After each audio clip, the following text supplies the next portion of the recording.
Bonjour à toutes et à tous et bienvenue dans Connect, le live 100% objet connecté. Aujourd'hui, j'ai l'immense plaisir de recevoir Raphaël Raymond. Bonjour. Bonjour. Merci d'être là. Vous êtes directrice marketing de Netatmo.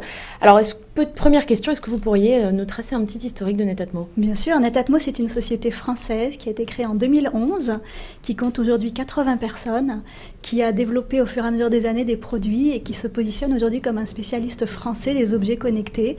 Donc, on est vraiment leader aujourd'hui dans le secteur qu'on appelle la maison intelligente, la maison connectée. Alors justement, Netatmo en chiffres, vous l'avez dit, 80 pays et quelle personne. Beaucoup plus de pays. Combien en fait. De pays Beaucoup plus de pays déjà. Si vous regardez la carte des stations météo qui s'appelle la Weather Map que nous publions sur notre site avec toutes les stations météo relevées en direct, on voit des stations dans 175 pays aujourd'hui. Combien d'employés, d'ingénieurs Les employés, donc 80, je vous disais, 2/3 sont des ingénieurs aujourd'hui. C'est notre force vive, notre cerveau et notre intelligence, nos ingénieurs. Alors on est déjà mi-2015, hein, ça passe vite. Est-ce que vous pensez pouvoir honorer vos objectifs d'ici la fin de l'année? Et oui. Quels sont-ils ces objectifs? On est très bien parti, la société se porte très très bien. Le dernier lancement qui est la caméra Welcome, pour l'instant est un très grand succès, donc on est très confiant. Après, on verra si les ventes de Noël se confirment. Quels sont les projets alors d'ici justement la fin de l'année? Alors le prochain produit que nous allons lancer a été présenté au CES. C'est un pluviomètre qui va être un accessoire de la station météo et qui donc permet de mesurer avec précision les précipitations qui sont tombées chez soi, sur son balcon ou dans son jardin, pour savoir quand arroser les fleurs ou les plantes. Donc on reste dans la maison connectée, intérieur, extérieur, temps, température, etc. Exactement. Alors donc vous venez de sortir, c'est la grande nouveauté Welcome, votre caméra à reconnaissance faciale. On va tout de suite voir une vidéo pour en savoir plus sur Welcome et on va pouvoir commenter par-dessus. Alors comment est-ce qu'elle a été accueillie par le public Welcome? Alors pour l'instant très très bien, c'est un produit qui est une innovation, qui apporte un service qui n'existait pas sur le marché puisqu'elle reconnaît qui entre chez vous et elle vous envoie sur votre téléphone une notification, un petit message en vous disant quelle est la personne qui vient de rentrer chez vous. Votre enfant vient de rentrer de l'école, vous avez le prénom de votre enfant qui apparaît, on vous dit votre enfant est à la maison. Votre femme de ménage, votre époux est à la maison, vous avez un message pour vous prévenir qu'ils sont arrivés. Donc c'est un nouveau service qui ouvre énormément de possibilités dans la maison intelligente puisqu'on peut maintenant avoir chez soi des scénarios en fonction des gens qui sont arrivés. Alors évidemment, il faut que la personne ait été reconnue par la caméra au préalable. Tout à fait. Une nouvelle personne n'est évidemment pas reconnue, vous n'avez pas encore le fichier du FBI. On est très très loin de Big Brother, on est à l'opposé de Big Brother. On est vraiment dans une caméra qui est pour la sécurité de sa maison, mais qui n'est pas pour la surveillance de ses proches. Pourquoi on est dans la sécurité? Parce qu'on sait, on est rassuré que ses proches sont bien rentrés, les enfants sont rentrés de l'école, une personne âgée dont on s'occupe est bien à la maison. Par contre, on n'est pas dans la surveillance, on peut paramétrer la vie privée, c'est-à-dire certaines personnes ne pas les filmer. Mon époux, j'ai pas envie de le filmer quand il est chez lui et chez nous, j'ai confiance, donc je ne le filme pas et ça, je peux l'apprendre à Welcome. Est-ce qu'on peut déprogrammer et reprogrammer Tout est dans l'app de façon absolument intuitive et facile et donc la première fois que j'installe Welcome, je vais progressivement lui apprendre les noms des personnes qui habitent chez moi. Alors comment est-ce que ça fonctionne Welcome concrètement? Est-ce que ça fonctionne avec le cloud? Est-ce que ça stocke les données? Alors, toutes les données sont dans la caméra. Dans le corps de la caméra, nous avons intégré une carte micro SD qui contient les données de biométrie, de reconnaissance des visages, et aussi les vidéos que j'enregistre. Donc là, j'ai dans ma main toutes les informations strictement confidentielles que je ne veux jamais diffuser et qui ne voyageront jamais sur le cloud, qui resteront intégralement chez moi, en ma possession. Alors, caméra de surveillance, station météo, thermostat, pluviomètre, vous n'en finissez plus de vous diversifier. Est-ce que c'est une stratégie de Netatmo? Oui, l'idée c'est vraiment, aujourd'hui les objets connectés rencontrent un intérêt croissant parce qu'ils rendent des services croissants. Netatmo, on a envie vraiment aujourd'hui de s'imposer dans la maison intelligente, c'est notre ambition. On a aujourd'hui des technologies uniques, des savoir-faire uniques, des fonctions uniques sur chacun de nos produits qui les rendent aujourd'hui tout à fait désirables par le public. Alors justement, je crois que vous nous avez également amené votre station météo et votre thermostat qui sont juste devant moi. On va pouvoir en parler.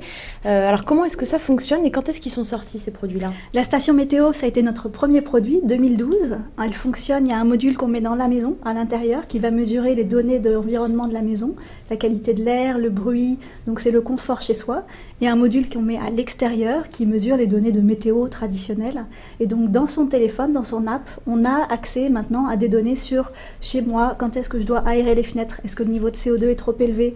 Est-ce que l'air est trop confiné? Je peux en placer également dans les chambres de mes enfants, dans la salle de bain, voir si l'humidité est trop élevée, si la qualité de l'air est bonne dans la chambre de mes enfants. Parce que contrairement à ce qu'on pense, en fait, la qualité de l'air intérieur est souvent moins bonne que celle Vous êtes très bien extérieure. renseigné. On passe 80% de notre temps à l'intérieur et l'air peut y être 5 à 10 fois plus pollué qu'à l'extérieur.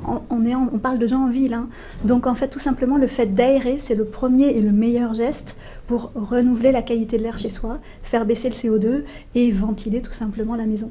Alors un petit mot peut-être sur votre thermostat qui a été designé par Stark. Tout à fait. On a eu le bonheur de travailler avec Philippe Stark, avec des bons designers aussi pour les précédents produits, un designer qui s'appelait Adrien Moronos.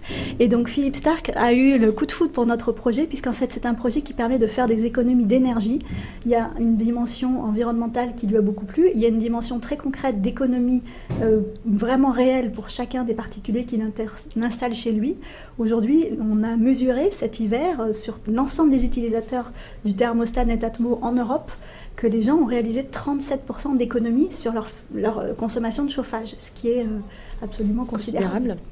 Alors, qu'est-ce qui, d'après vous, fait la renommée de Netatmo? Est-ce que justement, c'est un petit peu le design épuré? Est-ce que les gens sont très sensibles à ce design C'est un ensemble, un produit. On aime beaucoup dire chez Netatmo que c'est comme un film. Il faut que le scénario soit bon, que les acteurs soient bons, que la réalisation soit bonne. Et nous, on a envie d'avoir des produits simples d'usage, avec des apps très intuitives, avec un design évident qui s'intègre dans votre maison de façon naturelle, qui ne vient pas créer un objet un peu abscon ou trop bizarroïde. Et puis avec un usage rendu évident, c'est-à-dire la station météo, elle m'indique quand est-ce que je dois ventiler et je ne me rends pas compte du nombre de jours où il faudrait que je ventile beaucoup plus. Le thermostat, il peut faire des économies. La caméra, elle me dit qui rentre chez moi. C'est des usages uniques, nouveaux, qui sont vraiment permis par ces nouvelles technologies. Et vous n'avez pas peur qu'à force de trop vous diversifier, finalement, il y ait trop de produits, trop d'offres et que les gens s'y perdent un petit peu dans les produits? On n'espère pas. Aujourd'hui, nous, on a une ligne directrice, c'est rendre votre maison intelligente. Donc tout ce qui va venir dans votre maison, la perfectionner, la rendre à votre service, s'adapter à vos besoins et à votre style de vie, ça nous intéresse. Donc potentiellement la fourchette connectée, potentiellement... Alors la fourchette connectée, elle existe déjà, mais d'autres projets qu'on révélera avec grand plaisir au prochain CES de janvier 2016. Donc encore plein de produits à venir. Tout à fait. Alors, est-ce que vous avez des concurrents? Est-ce que vous avez des concurrents qui couvrent tous ces produits-là? Ou est-ce que c'est pièce par pièce finalement? Il existe de la concurrence, bien sûr. On aime la concurrence chez Netatmo puisque c'est ça qui fait aussi parler des produits, qui fait que les objets connectés sont à la mode aujourd'hui. C'est parce que c'est quelque chose que le public découvre. La concurrence, elle est utile parce qu'elle permet aussi de pousser l'innovation. Donc on est très content qu'il y ait des concurrents. Aujourd'hui, on a la chance d'avoir des produits avec des ingénieurs derrière qui les ont conçus pour qu'ils soient avec des fonctions uniques. C'est la seule caméra qui reconnaisse les visages, qui puisse vous dire avec une notification qui est rentré chez vous, voilà, etc. Alors, on va parler un petit peu de data. Alors, la data, c'est un peu le mot c'est un grand sujet, à la mode, qui fait peur, oui. surtout en matière de vidéosurveillance. Est-ce que, du fait que ça filme à l'intérieur de la maison, c'est des données d'autant plus sensibles? Comment réagit le grand public? Absolument. Le grand public ne veut pas que ces données soient diffusées, ne veut pas que ces données soient utilisées, que ces données soient revendues. Donc Netatmo, d'abord, on est une société française avec des serveurs en France et on respecte la législation la plus stricte au monde qui s'appelle celle de la CNIL. La CNIL, aujourd'hui, vous dit que les données appartiennent aux utilisateurs, ils peuvent les modifier, les supprimer, les conserver, elles sont à eux. Donc nous n'en faisons jamais rien d'autre que de les utiliser pour mettre les produits à leur service. Ensuite, en particulier, voilà, sur la caméra où il y a des données de biométrie, des données de film chez moi, en fait, il faut savoir que personne ne peut avoir accès à votre caméra à part vous-même avec votre compte et votre mot de passe et que les processus de sécurisation sont très très élevés. Je ne vais pas rentrer dans tous les détails, mais on a des niveaux de sécurisation de niveau bancaire et puis comme je vous disais, les données sont en local. Donc on n'est pas avec des données qui voyagent dans le cloud, qui sortent pour être... voilà. Ok, donc du coup on peut jamais garantir totalement, mais plus ou moins quand même assurer la protection des données. Aujourd'hui, les données, je vous dis, elles sont vraiment accessibles par les utilisateurs. Pour eux, elles ne sont pas accessibles à d'autres personnes. On a prévu tous les niveaux de protection possibles, dans tout ce qui se fait de plus haut en termes de chiffrement, en termes de protection de l'accès aux données. Vos clients vous interpellent souvent à ce sujet? C'est quelque chose qui oui, les c'est effraie? un sujet. Alors oui, c'est un sujet de préoccupation et donc les gens veulent savoir qu'on a bien pensé à tout pour les protéger et donc c'est un vrai souci pour nous. Autre question qu'on n'a pas abordée, est-ce que vous prévenez la police ou les secours en cas de problème, en cas d'intrusion dans la maison? Pas encore, c'est une très bonne idée, on va y penser. Pour l'instant, simplement on vous informe de qui rentre chez vous. Et donc effectivement, quand il y a un visage inconnu qui rentre, la caméra vous dit un visage inconnu est arrivé, vient de passer la porte, et là c'est à vous de décider. Mais c'est une très bonne suggestion. Alors, 2 questions rapides sur le marché des objets connectés. D'après vous, comment pourrait évoluer ce marché dans les années à venir, et notamment de la vidéosurveillance? Alors, on n'est pas tellement dans la vidéosurveillance, on est vraiment dans la sécurité chez soi, pour ce produit en particulier. Et ensuite, aujourd'hui, vraiment, les soucis des gens chez eux pour rendre leur maison plus intelligente, c'est numéro 1, mes économies. C'est là où le thermostat intervient beaucoup, puisque un tiers des dépenses des ménages pour leur domicile, c'est leur facture d'énergie. Numéro 2, la sécurité chez moi. Donc on a lancé Welcome, on va un peu aussi la compléter avec des accessoires qu'on révélera prochainement pour pouvoir augmenter la sécurité chez vous, surveiller tous les points d'accès et les points d'entrée de votre maison. Et après, c'est le confort chez soi, c'est-à-dire vraiment avoir des fonctionnalités qui permettent d'avoir un environnement qui est à mon service quand je suis chez moi. La station météo a commencé ce travail et il y aura d'autres projets. Raphaël Raymond, restez avec nous, on passe tout de suite à la start-up de la semaine.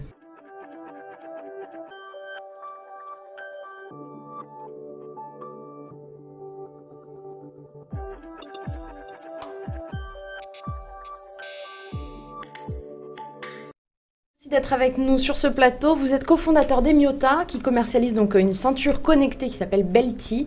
Première question, d'où vous est venue l'idée de créer Belty? Est-ce que vous aviez trop mangé un jour? Il m'est arrivé de trop manger, oui, assez souvent. Belty, c'est une ceinture effectivement qui est connectée, mais qui d'abord permet de tenir le pantalon. Et c'est une ceinture qui a des usages de bien-être, santé, de prévention. C'est aussi une ceinture qui a un grand sens de l'humour, parce que c'est assez drôle de voir une ceinture qui se règle quand on mange trop, effectivement, parce qu'elle se desserre quand on mange trop, quand on s'assied. Elle se resserre quand on se relève, évidemment, pour tenir élégamment le pantalon.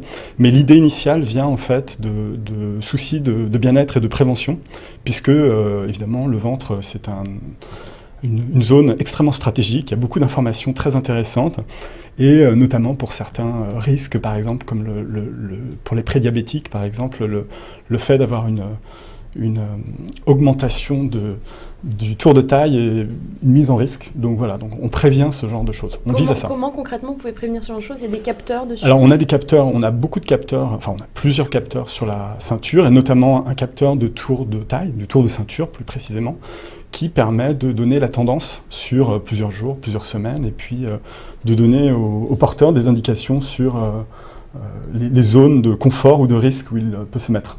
Alors concrètement, comment ça marche? On la met tout simplement sur soi, et après, qu'est-ce qui se passe? Alors, on la met sur son pantalon, sur son short, peut-être en cette saison, sur son kilt, et parce que pour l'instant, c'est une ceinture homme, et la ceinture a des capteurs de tour de ceinture, des capteurs de mouvement également, accéléromètre, etc. Et cette ceinture vous informe de ce que vous faites. Ce sont des informations et de ce qui se passe en termes d'évolution de votre posture, de vos comportements, de votre tour de ceinture. Et ça fonctionne via une app? Voilà, ça fonctionne via une app, mais elle a aussi un fonctionnement en temps réel, et elle réagit à ce que vous faites. Donc elle, eh bien, comme je le disais tout à l'heure, avec beaucoup d'humour, parce que c'est assez drôle de voir ça, elle se desserre quand vous asseyez, elle se desserre quand vous êtes longtemps à votre poste de travail, en voiture, etc. Alors, ça faisait du bruit. Le prototype initial que l'on a montré en janvier, qui fonctionnait au CES, faisait du bruit, mais là on travaille sur une version malheureusement très silencieuse. C'est très amusant, mais voilà, exactement, ça restera assez discret. Alors, est-ce que Belty est déjà commercialisé? Belty n'est pas encore commercialisé. On l'a présenté en janvier, et on va faire notre annonce de commercialisation en fin d'année, en fait. Et où est-ce qu'on pourra la trouver, à quel prix? Alors, on n'annonce pas encore ça, parce qu'on travaille avec différents partenaires, et donc on travaille avec eux sur ces sujets. C'est une ceinture qui se situe, en fait, entre le produit de mode, et puis, le bien-être santé, et puis le produit technologique aussi. Voilà, donc on le trouve dans des réseaux de distribution qui seront liés à ces environnements, aux objets connectés, mais aussi à la mode. Voilà, exactement. Très bien. Alors, c'est la première juste sur le marché? Oui, c'est la première. Je crois que c'est a été un des sujets d'étonnement quand on l'a présenté au CES. Elle a eu une bonne presse. Oui, elle a eu une très bonne presse. Elle a gagné également le prix Best of CES 2015, donc c'est un prix plutôt prestigieux. Et je crois qu'une des raisons, c'est que c'était la seule ceinture en fait. Donc énormément d'informations qui sont prises au niveau du poignet, avec toutes sortes de bracelets, avec des montres évidemment, on a vu ça récemment, mais il n'y avait pas du tout d'objet au niveau de la ceinture, si j'ose dire. Eh bien, bonne chance pour la suite. Raphaël Raymond, Bertrand Duplat, merci infiniment à tous les deux d'avoir participé à cette émission. La semaine prochaine, exceptionnellement, il n'y aura pas Connect car nous serons le 14 juillet, mais on se retrouve dans 15 jours avec une nouvelle émission. À dans 15 jours.